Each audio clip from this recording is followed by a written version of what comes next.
Uh, bum, banana, bow, bum, bow. bum, bum.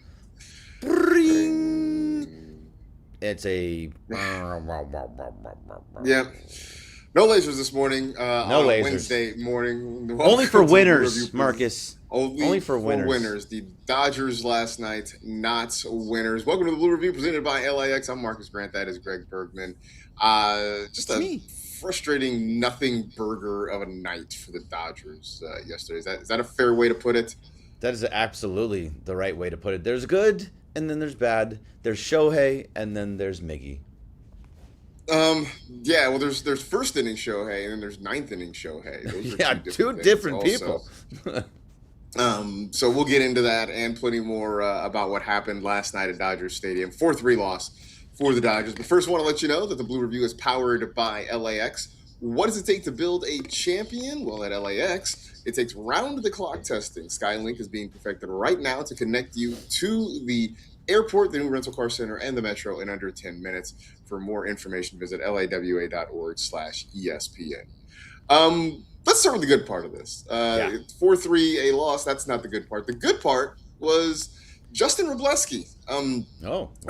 Having another outstanding night, lowers the ERA. He's, I believe, 2.69 is where he is now. He goes 7 innings, gives up 1 run on 6 hits, 9 strikeouts, just a pair of walks. I know during the broadcast, Joe Davis was sort of asking out loud, how can you be 11-2? Well, he was going to be 11. He was on his way to being 11-2. Should have been. So Joe Davis asked, how can you be 11-2 with a 2.69 ERA and not be on the All-Star team? I know he didn't get the win last night, Greg, but I can't imagine, there are going to be defections. There are going to be guys that drop out. I can't imagine he doesn't get some sort of addition to this team. Yeah, I mean, he obviously deserves it, but then he's going to have the Dodger tax of being like, oh, no, he's not one of the big-name guys for the Dodgers. Jacob Mizorowski's already out. Paul Skeens is already out. They've already replaced those two guys with Braxton Ashcraft and a couple other people, but he deserves it being on there. There's no doubt about it. He's top 10 in ERA. He's had, I was just looking at it, I think he's had like 4 or 5 set at least 7 innings pitched in a game. He's been basically the best Dodger pitcher throughout the whole year. I mean, you can argue Shohei, you can argue Yamamoto, but I think he's been the most consistent. He's found his strikeout stuff. Dude has been everything that you could have asked for, and really just a complete and utter surprise for, I think, everybody. And he's been great. So yeah, I think would be deserving of it. I just don't know if he's going to get it. Yeah, I mean, I think your point about the Dodger tax is probably a fair one just because, one, there are already 5 Dodgers on the roster. We'll see how many of them actually play. I mean, we had the conversation, I know, earlier in the week about whether or not they'll have Shohei sit down for this All-Star weekend. Sure. I think with Yamamoto, some of it depends on what his when is his last start before the All-Star break? It's either today or Saturday. I think it's Saturday. It's got to be Saturday because today is Rockies. So that was what I wasn't sure which one was Rookie. I think it's Saturday, and whether or not they give it to him, it will make a difference. Because if they give it to him, if you let him pitch it, then he's not pitching on Tuesday. You'd have to imagine, even if it's someone named. Yeah, I mean, look, if I'm Dave Roberts, I'd much rather have Yamamoto pitch on Saturday than pitch on Tuesday. Just out of the whole way of the world. It's a Saturday versus Brandon Pfaadt.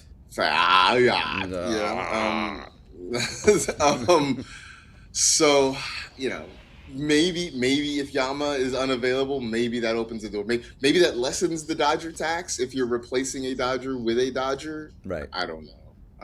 But Wrobo deserves to be in there. He was great last night again. Kept the Rockies off balance. Had a little more traffic on the bases than I think we're kind of used to seeing, but also didn't really seem stressed by it. I mean, 6 hits, 2 walks. You mentioned the strikeout stuff was there. He's got 20 strikeouts in his last 2 starts combined. No, he's been great. Just absolutely phenomenal. I mean, he also, so his last 3 starts, he's gone 7 innings. And that's, I mean, there's not much more you can ask for when he does something like that. So 7 innings, and you get you save your bullpen in that same spot. So yeah, he's nothing. A lot of things, a lot of positive things to say about Justin Robleski. Yeah. The other positive from last night, congratulations to Shohei Ohtani. Yesterday we talked about him hitting 299 today, or 300 2 days ago. Yeah. Now he hit 300. Started the game with home run number 300, and it looked at that point like the Dodgers were going to be sort of off and running. He hits the home run to start the game. Andy Pages follows up with an infield single on just a kind of weird ground ball. It was fielded poorly, and it seemed like, okay, well, they're going to go off and put up a crooked number maybe in this first inning. Nope. Didn't happen. They got one in the first. They got one in the fifth, Greg, and let's start the bad part of the show with that fifth inning. Well, hold on before we get there, because I do want to get. Can we just talk about we have to do this at least once a week, where we just glaze Shohei Ohtani just a little bit. Sure, sure. He got 300 home runs. He's the fifth fastest player to ever do it. He has 2 World Series, so he has 300 home runs. He has a career ERA of 2.83. within 614 innings pitched, so that's pretty damn good. 4-time MVP, 5-time All-Star, 4-time Silver Slugger, and also he's got those 2 World Series rings in the last 2 years. The guy is just everything that you could ask. And by the way, he also had a top 4 finish in the Cy Young voting in 2022.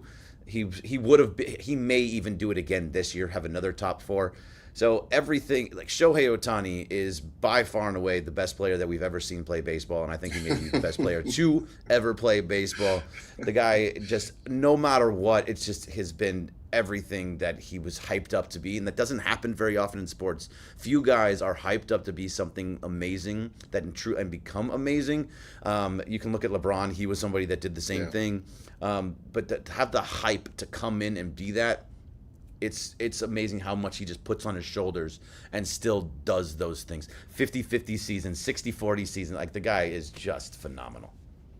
It is incredible when you think about the level of excitement that came with him coming to the Dodgers after seeing what he did with the Angels in semi-relative obscurity down there in Anaheim. I mean, it is amazing. I know we say this a lot. It is amazing that the Angels had arguably the 2 best players in baseball for a stretch and did absolutely nothing with them.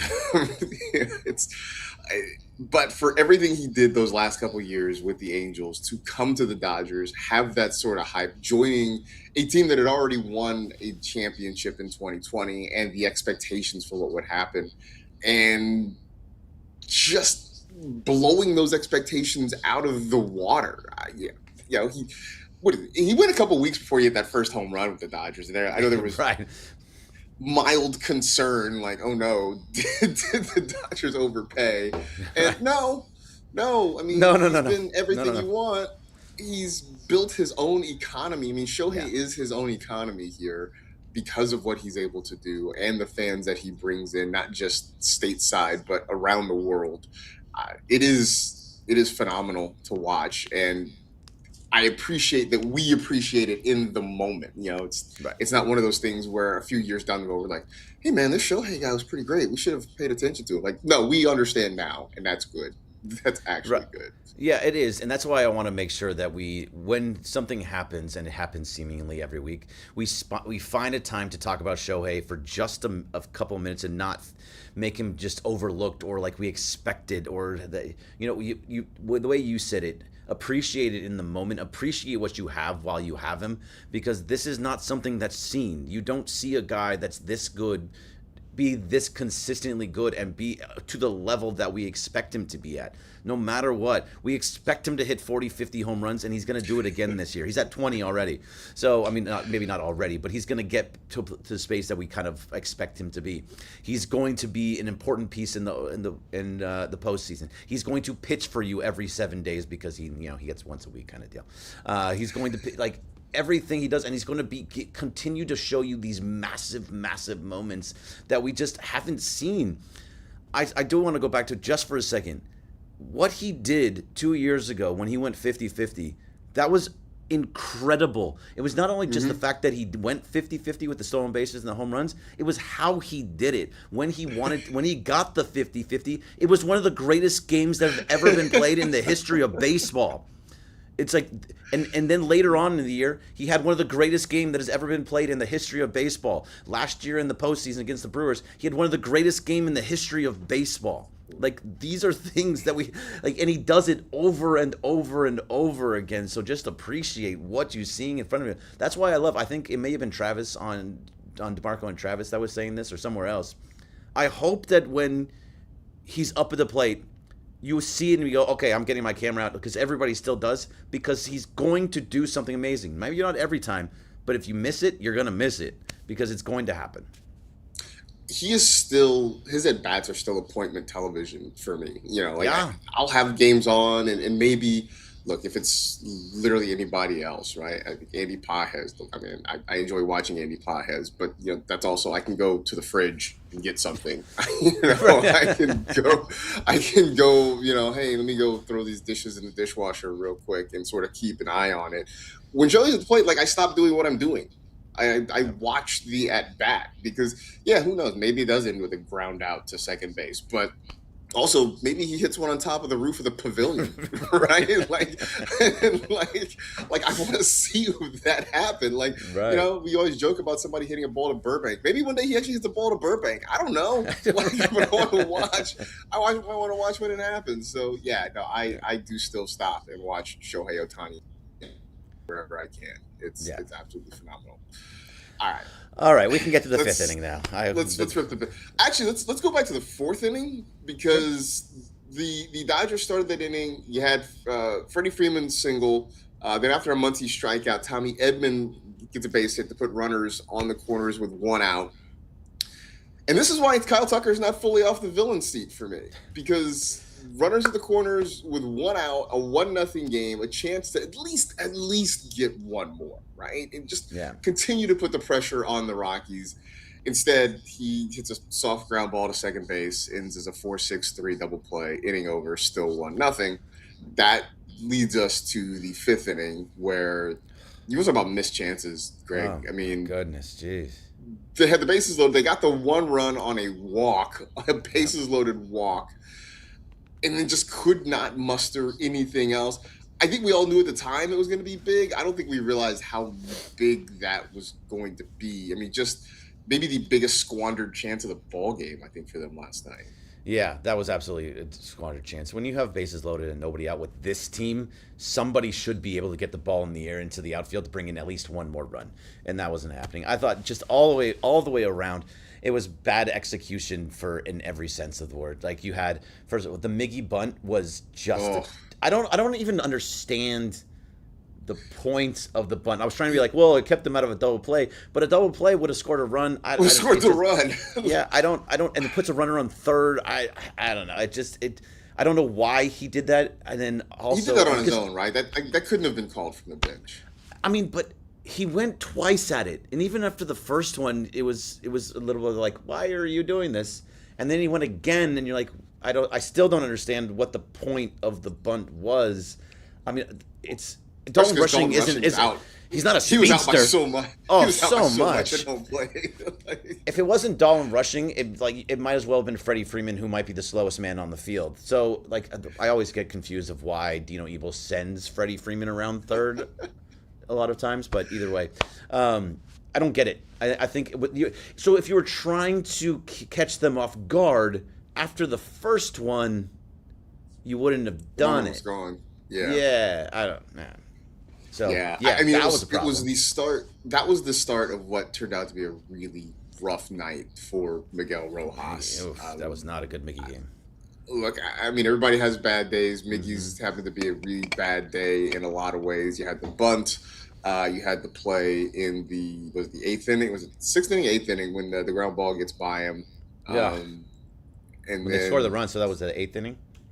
Yeah, and so then you had that, and then the play on the bunt where you get the out at first base. Yes, the tying run does score, but as Alex Freeland's trying to make a throw to third to get the runner, Rojas is sort of a little late getting over to third base. He's running. He can't catch the ball, and it bounces off his glove and goes into the dugout.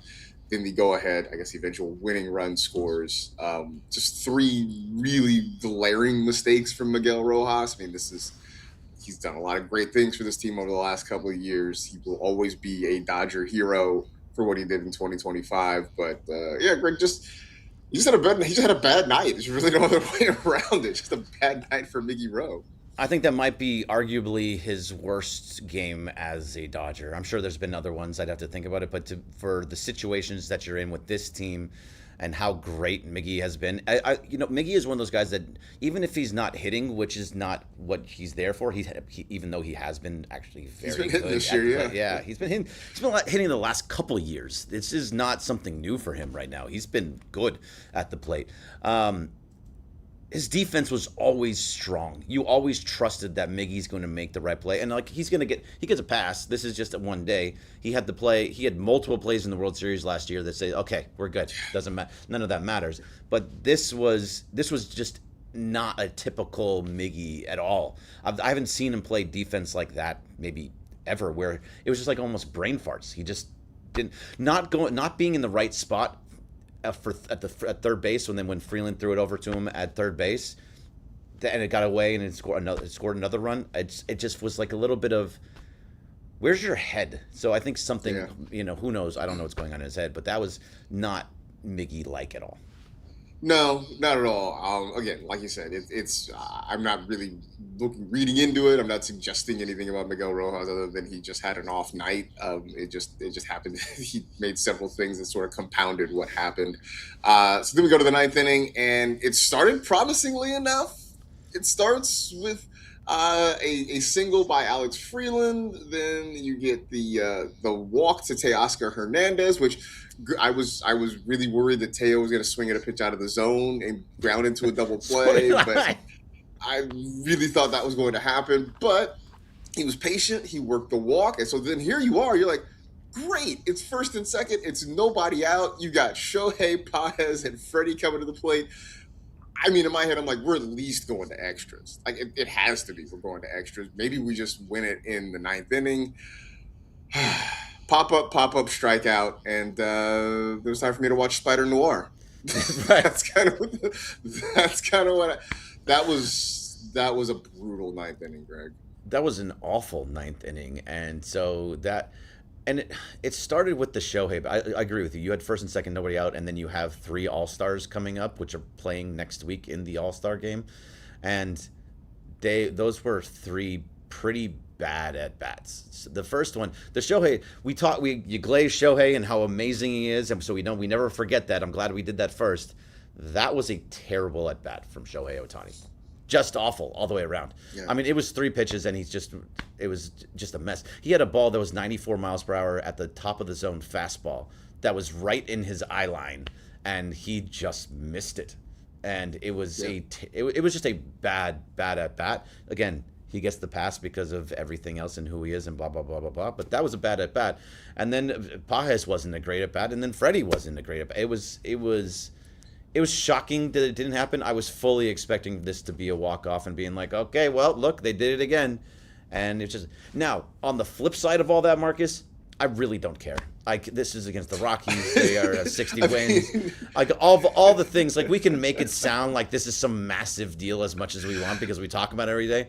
But I could care less about this Rockies series, and I feel like that's like a first world problem. No, it really is. It's a series against a last place team on a Tuesday night in early to mid July. Right before the All-Star break. Right before the All-Star break, you have a 14-game lead going into it. And so that was sort of my takeaway after the game ended last night. And not that they don't care, but it is all the way I described it, it felt sort of like the last couple days before spring break, right? Like, this is a team that is at the tail end of 13 games in 13 days. I mean, it started, so they had that series in Minnesota. It was an off day, but it was a travel day to get back to the West Coast.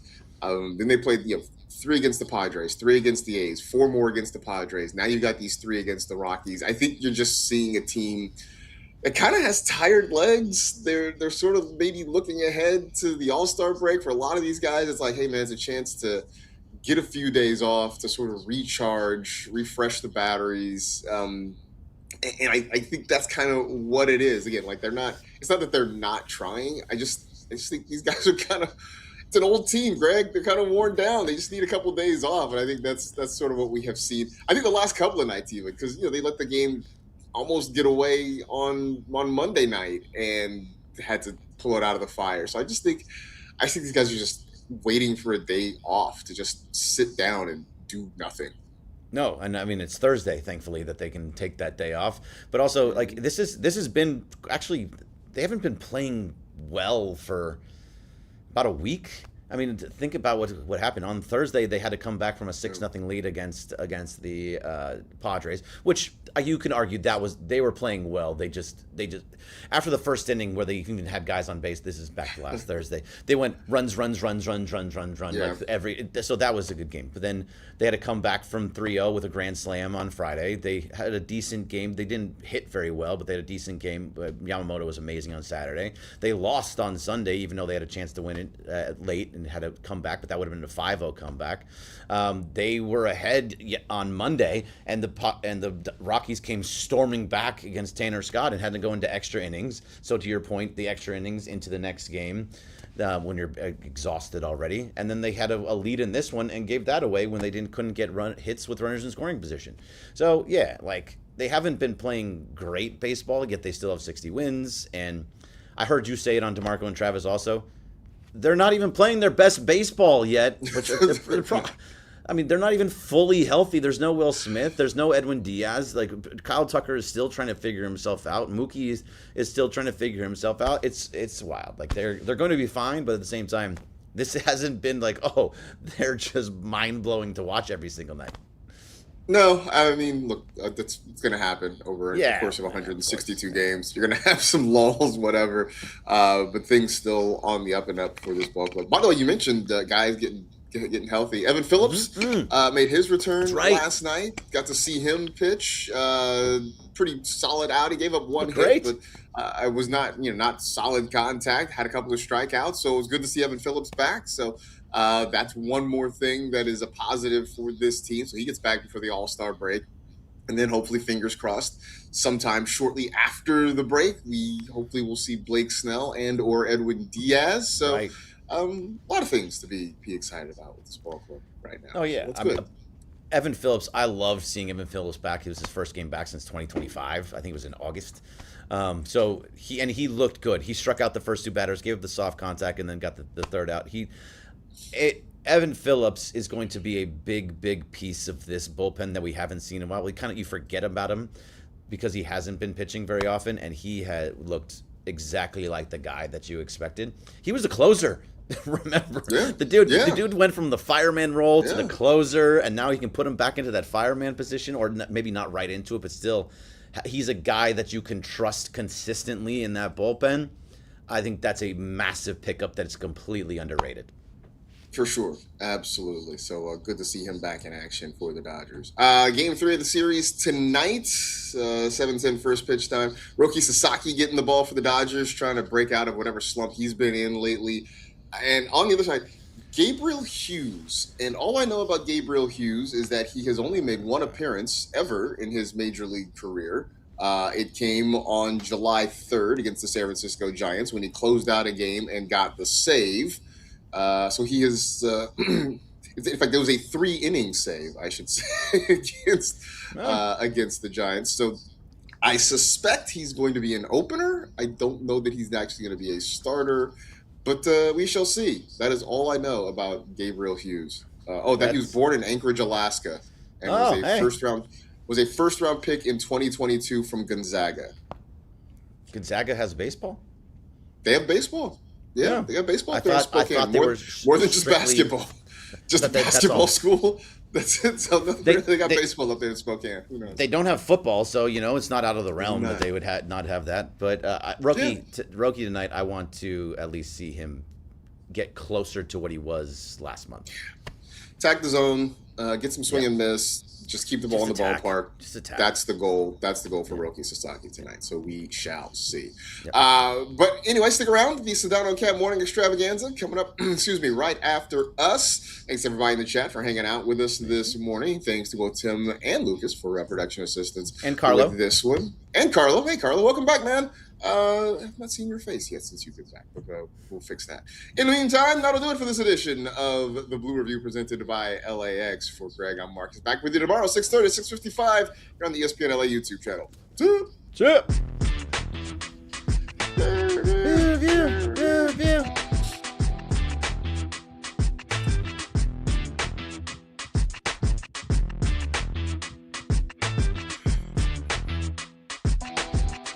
I'm Oral Hershiser.